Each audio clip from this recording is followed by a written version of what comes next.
Bonjour à tous. Donc, j'ai assisté à l'atelier numéro 4 qui était animé par Florence Bourriot et Catherine Veil. On a décidé de faire la restitution ensemble devant vous.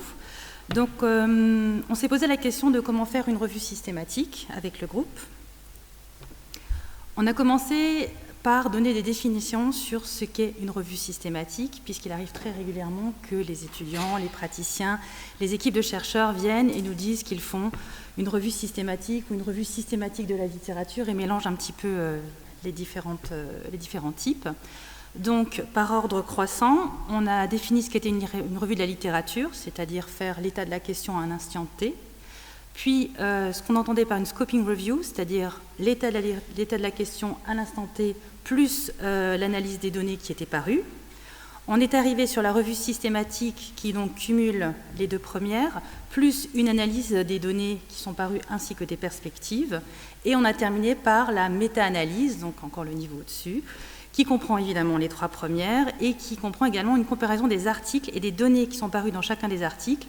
Et on a tout de suite précisé qu'effectivement, si vous voyez apparaître quelqu'un qui vient et qui vous dit « je fais une méta-analyse tout seul », ce ne sera pas possible parce qu'effectivement, ça demande et une équipe et un biostatisticien pour mener à bien ce travail. Donc voilà pour les définitions. Posez la question. Donc en avant de la revue systématique, il y a des étapes préalables qu'il faut commencer. On est dans la recherche du vocabulaire, la traduction des mots-clés en anglais, passer du temps avec l'équipe pour définir le sujet. Et donc là, effectivement, l'apport de nos deux animatrices a été précieux parce qu'effectivement, c'est quelque chose qui est fait à temps plein dans certaines BU. Elles nous expliquaient qu'effectivement, il fallait avoir le temps de réfléchir avec l'équipe, avoir un dialogue pour bien définir le sujet. Au niveau de la revue systématique... Ouais, ce que je voulais ajouter aussi, c'est que la spécificité de la revue systématique de littérature, c'est souvent un travail d'équipe. Ce n'est pas le travail spontané. Voilà, donc c'est important dans la méthodologie aussi. Ouais. Le thésard ne peut pas venir seul et décider qu'il fera une revue systématique. Il va falloir de l'aide. Concernant la revue systématique, le minimum syndical, le minimum de base, c'est effectivement de passer en revue 3 bases de données, donc les principales en santé, donc PubMed, Embase et Cochrane. On peut évidemment rajouter des bases de données spécifiques en fonction du sujet. Si on a un sujet de kiné, on rajoutera d'autres bases de données. Un sujet, je ne sais pas, de maïeutique. On n'a pas exclu la possibilité d'utiliser Science Direct ou Google Scholar, en fonction des sujets d'eux-mêmes. Lors des réunions, on va dire, lors des temps d'échange avec l'équipe ou le thésard qui mène à bien cette revue systématique, il nous a semblé nécessaire d'insister sur la valorisation de l'article a posteriori, de lui donner des notions de facteurs d'impact, mais surtout ne pas oublier, en tout cas, l'open access. Et là, effectivement, on a dit qu'il faudrait peut-être un petit peu d'encouragement pour certains pour passer à l'open access. Et pour ma part, moi j'ai découvert quelque chose que je ne connaissais pas, c'est le site Prospero, qui permet de faire, un outil qui permet de faire la vérification sur les différents protocoles de recherche en cours et d'enregistrer son propre sujet. Oui, en fait, cet outil permet j'aime pas parler en public, de vérifier en fait qu'une équipe de chercheurs va avoir un sujet et entreprendre une recherche, mais en fait en amont c'est pratique en fait pour eux de savoir ce qui est fait en cours, pour pas qu'il y ait une redondance en fait de leur sujet et qu'il soit rejeté par les éditeurs scientifiques, hein, c'est ça pour la publication de leurs articles, et donc ça permet aussi de vérifier en amont et d'enregistrer leur travail en cours. Voilà. Prospero.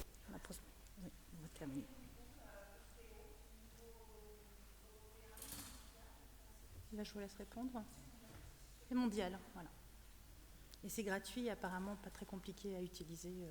Ça peut être fait de manière autonome par l'équipe de recherche. Voilà. Donc pour construire au mieux sa recherche, on a utilisé la méthode PICO, donc P-I-C-O, P pour patient, quelle population est visée, gériatrie, pédiatrie, l'ensemble de la population adulte. I pour intervention, on va se poser la question de quel traitement, pourquoi est-ce qu'on se pose la question. C pour comparaison, pourquoi la question se pose, on veut comparer par rapport à quoi un traitement existant, voir ce que ça peut donner. Et O pour outcome, c'est-à-dire comment je vais ouvrir cette question, que va-t-il advenir de mon sujet, qu'est-ce qu'on va en faire par la suite. Donc cette méthode permet vraiment d'analyser le sujet, on va bien décomposer les différents termes de la question, On peut évidemment en oublier certains lorsque le thésard vient avec une question à 3 lignes, quelle est l'efficacité du traitement contre ceci, etc. Finalement, on peut recentrer la question. Voilà, excuse-moi. En fait, la tendance, c'est que le chercheur va avoir une question très précise qui va pouvoir biaiser en fait, les mots-clés de recherche, donc essayer d'avoir au contraire une question plus vague pour qu'elle devienne plus exhaustive. Pour ne rien oublier dans la recherche. Et donc, pendant la recherche, on a noté quelques petites choses au fur et à mesure, puisqu'effectivement, on avait beaucoup de questions pendant l'atelier, et finalement, on n'a pas fait tous les exercices prévus, mais on a eu beaucoup de temps d'échange. Donc, il fallait vraiment inciter à noter toutes les démarches, proposer d'utiliser un tableau de bord, parce qu'effectivement, c'est quelque chose qui est de plus en plus demandé, c'est de fournir à la fin de son travail un diagramme de flux, donc flow chart. Et si le travail n'a été pas fait en amont, c'est-à-dire le noter, ces équations de recherche, combien de réponses trouvées, quelle base de données, etc., a posteriori, refaire le chemin inverse, ça peut être très compliqué, et du coup, perdre beaucoup de temps pour restituer ce diagramme de flux. Ne pas avoir peur du volume des références trouvées. Donc si, suite à la recherche, il y a beaucoup de résultats, de toute façon, il y aura vraiment un gros filtre, et sur une requête où il y aura beaucoup de bruit, même s'il y a 3-5% de résultats, ils seront exploités. Voilà. Et dans le cas des relectures, on nous a également proposé deux sites, ce sont des logiciels d'inclusion et d'exclusion d'articles, que moi je ne connaissais pas. Non plus. Ryan ou Revman, donc si ça intéresse de noter. En fait, ces logiciels, alors attends, on va expliquer. En fait, c'est un travail de relecture, un travail à deux, qui permet, en fait, selon avec une liste de critères, de comparer en fait une liste d'articles et une liste d'articles, deux listes d'articles, et pour voir ce qui correspond. Et ceux qui ne correspondent pas, il y a une relecture en fait. Voilà. Des doublonnés en fait. Des doublonnés. Et on n'a pas fait de conclusion en fait. Du coup, on conclut comme ça. Merci.